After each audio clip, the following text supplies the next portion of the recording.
అందరికీ నమస్కారం. ఒంగోలు రాజకీయాల్లో కూడా కమ్మ నేతల హవా కొనసాగుతుందని కూడా మనం తెలియజేసుకోవచ్చు. మనకి ప్రస్తుతం వైసీపీలో తెలుగుదేశం పార్టీలో రెండిట్లో కూడా కమ్మ లీడర్స్తే హవా. ఒంగోలు ఎమ్మెల్యేగా కూడా దామచర్ల జనార్దన్ కమ్మ సామాజిక వర్గానికి సంబంధించినటువంటి నాయకులు. అదేవిధంగా వైసీపీలో ఒంగోలు సమన్వయకర్తగా కూడా బాధ్యతలు నిర్వహిస్తున్నటువంటి చుండూరు రవిబాబు గారు కూడా కమ్మ సామాజిక వర్గానికి సంబంధించినటువంటి నేత.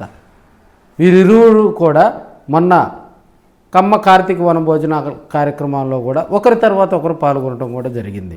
సో ఇప్పుడున్న పరిస్థితుల్లో కూడా మనకి 1983 నుంచి మనం ఒంగోలు అసెంబ్లీకి సంబంధించినటువంటి ఎమ్మెల్యేల కమ్యూనిటీలను గనక మనం పరిశీలించినట్లయితే మనకి 1983, 85 వరకు కూడా 83, 85లో రెండుసార్లు కూడా పునుగుపాటి కోటేశ్వరరావు గారు ఎమ్మెల్యేగా కూడా గెలవటం జరిగింది.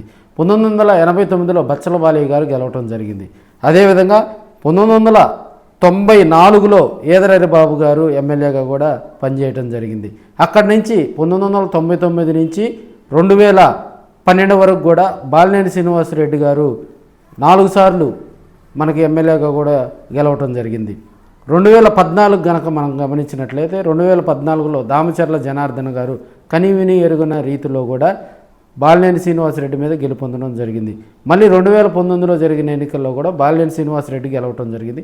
2024లో జరిగిన ఎన్నికల్లో కూడా దామచర్ల జనార్దన్ గారు మళ్ళీ ఎమ్మెల్యేగా కూడా ఒంగోలు అసెంబ్లీ ఏర్పడిన దగ్గర నుంచి అత్యధిక ఓట్లు సాధించినటువంటి నేతగా కూడా దామచర్ల జనార్దన్ విజయదుందుబి మోగించడం జరిగింది. సో ఇప్పుడున్న పరిస్థితుల్లో కూడా బాలినేని శ్రీనివాసరెడ్డి గారు 2024లో ఇక్కడ ఓటమి చెందిన తర్వాత కూడా ఆయన యూటర్న్ రాజకీయాలు తీసుకొని జనసేన పార్టీలోకి చేరటం జరిగింది. అదేవిధంగా ఇక్కడ వైసీపీకి కూడా వైవి సుబ్బారెడ్డి గారు పెద్ద ఆలోచనతో కూడా కమ్మ సామాజిక వర్గానికి బాలినేని గారికి చెక్కుపెట్టేందుకు కమ్మ సామాజిక వర్గంలో యాక్టివ్గా ఉండే లీడర్ కోసం అన్వేషిస్తూ కూడా చుండూరు రవిబాబు గారిని ఇక్కడికి తీసుకొచ్చి వైసీపీ సమన్వయకర్తగా ఇన్ఛార్జిగా కూడా ఆయనకు బాధ్యతలు అప్పగించడం జరిగింది. సో ఇక్కడున్న పరిస్థితుల్లో రాబోయే రోజుల్లో కూడా బాలినేని శ్రీనివాసరెడ్డి గారు ఇప్పుడున్న యూటర్న్ రాజకీయాలు తీసుకొని జనసేన వైపు వెళ్ళటం, ఆయన వర్గం అంటూ ఇక్కడ కొంతమంది ఉన్నప్పటికీ కూడా వాళ్ళు ఇన్యాక్టివ్లో ఉండటం కూడా కొంత రాజకీయంగా కూడా ఒంగోలులో కొంత చర్చకు దారిస్తూ ఉంది.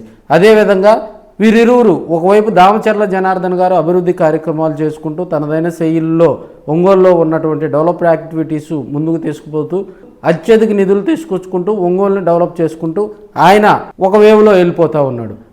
అదేవిధంగా ఇక్కడ ఉన్నటువంటి వైసీపీలో సమన్వయకర్తగా ఉన్నటువంటి చుండూరు రవిబాబు గారు కూడా ఇప్పుడున్న పరిస్థితుల్లో ఎక్కడ అవకాశం దొరికినా కూడా ప్రభుత్వం మీద అదేవిధంగా తెలుగుదేశం పార్టీ అధినేత మీద విమర్శలు చేసుకుంటూ ఆయన మరోవైపు వైసీపీని కూడా బలోపేతం చేసేందుకు కూడా ఆయన కూడా ముందుకు సాగుతూ ఉన్నటువంటి సందర్భాలు. వీరిరువురికి ఇక్కడ ప్రాధాన్యంగా చెప్పుకోవటం ఏంటంటే రాబోయే రోజుల్లో ఒంగోలు కాన్స్టిట్యున్సీలో వీరిరువురు మధ్య టగ్ ఆఫ్ వారు టగ్ ఆఫ్ ఫైట్ కూడా జరుగుతుందని కూడా కొంతమంది చర్చించుకుంటూ ఉన్నారు.